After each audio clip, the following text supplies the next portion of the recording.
देखिए, जहाँ तक मेरी व्यक्तिगत सोच है, मैं लगातार 5 बार आरसी एडहॉक कमेटी का कन्वीनर रह गया। जैसा कि सुनने में आया, 4 बार से ज्यादा एक्सटेंशन नहीं दे सकते। 5वीं बार भी दिया, सीएम साहब के आशीर्वाद से हुआ, लेकिन कुछ कानूनी व्यवस्थाएं भी बीच में आड़े आ जाती है। तो जहाँ तक मैं समझता हूँ, इसमें कोई राजनीति नहीं है, कानूनी व्यवस्थाएं भी देखनी पड़ती है, इसलिए ये एडहॉक कमेटी को इस बार बदल दिया गया।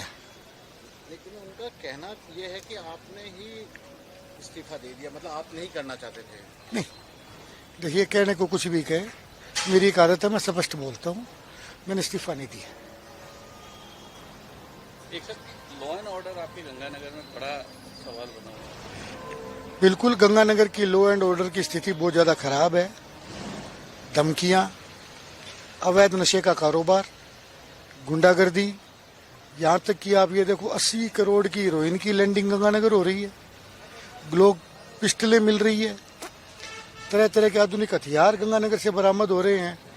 मैं इसी विषय को लेकर के आज माननीय अध्यक्ष जी के पास मिल करके आया हूँ कि आप थोड़ा सख्त कदम उठाइए। पुलिस प्रशासन गंगानगर का एकदम निष्क्रिय बैठा है। चाक चौबंदी, गश्त इस नाम पर 0 है। गंगानगर के बड़े बड़े लोगों को फिरौती के लिए फोन आ रहे हैं, कुछ लोग बोल रहे हैं, कुछ लोग छिपा रहे हैं। ये गंगानगर के लिए बड़ी दुर्भाग्यपूर्ण स्थिति हो गई।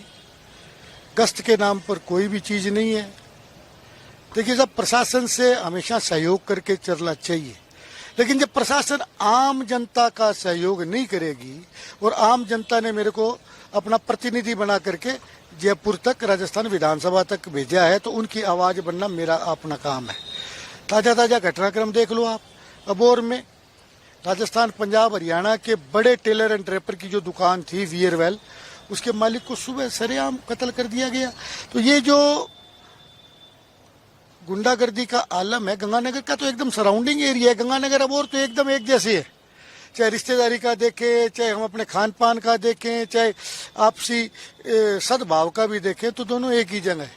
तो ये एक सीधी सी चेतावनी है, और मैं आपके चैनल्स के माध्यम से भी स्थानीय प्रशासन को ये कहना चाहूँगा कि गंगानगर में कोई अनहोनी घटना ना हो, इसका सबक आप अबोर से ले लीजिए, वरना गंगानगर में कोई ना कोई अनहोनी घटना आवश्यक रूप से होगी। अनहोनी घटना तो हो जाती जब आशीष गुप्ता पे फायरिंग की, ये तो ईश्वर ने साथ दिया जो उसके पांव पर गोली लगी, वरना अनहोनी घटना की तो तैयारी थी गंगानगर में। लेकिन उसके बावजूद भी पुलिस प्रशासन ने कागजों में क्या किया है, क्या नहीं किया, मेरे को नहीं पता।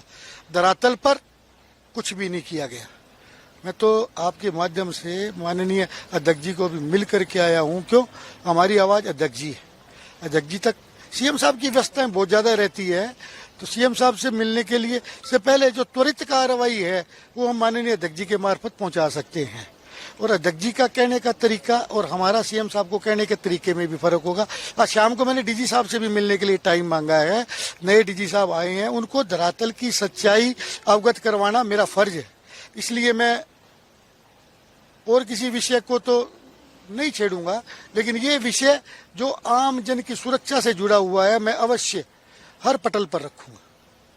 सर, एक मिनट, एमएलए सर मतलब होकर भी आप लोग इतने जी साहब, चोरी तो मामूली बात होगी, चोरी तो पुलिस बरामद ही नहीं करती। छोड़ो आप, जब धमकियां, फायरिंग, सरेआम गुंडा तत्व मोटरसाइकिलों पर, स्कूटरों पर घूम रहे हैं, पुलिस प्रशासन सख्त हो ना। जिस दिन एमएलए किसी की सिफारिश करे तो आप ऊपर सीएम साहब को कहो, साहब हम क्या कार्रवाई करें। एमएलए, जिस दिन हम किसी सख्त कार्रवाई के खिलाफ सिफारिश करें, उस दिन सीएम साहब को वहां से एसपी आईजी शिकायत करे ना, भी एमएलए हमें काम नहीं करने दे रहा। एमएलए ये कह रहा है आप 151 में अंदर बंद करो, उनकी पूरी तस्दीक करो, होटलों पर कार्रवाई करो, तो क्यों नहीं कर रहे वो कार्रवाई? मेरी ख्याल में एमएलए, और वो भी सत्तारूढ़ पार्टी का एमएलए, आपको खुली छूट दे रहा है तो वो सीएम की आवाज मानी जाती है। उसके बावजूद भी यदि कार्रवाई नहीं हो रही, ईश्वर मालिक है। अगर आप ये वीडियो YouTube पर देख रहे हैं तो हमारे चैनल को सब्सक्राइब कर बेल आइकन दबाएं, और Facebook पर देख रहे हैं तो हमारे पेज को लाइक करें।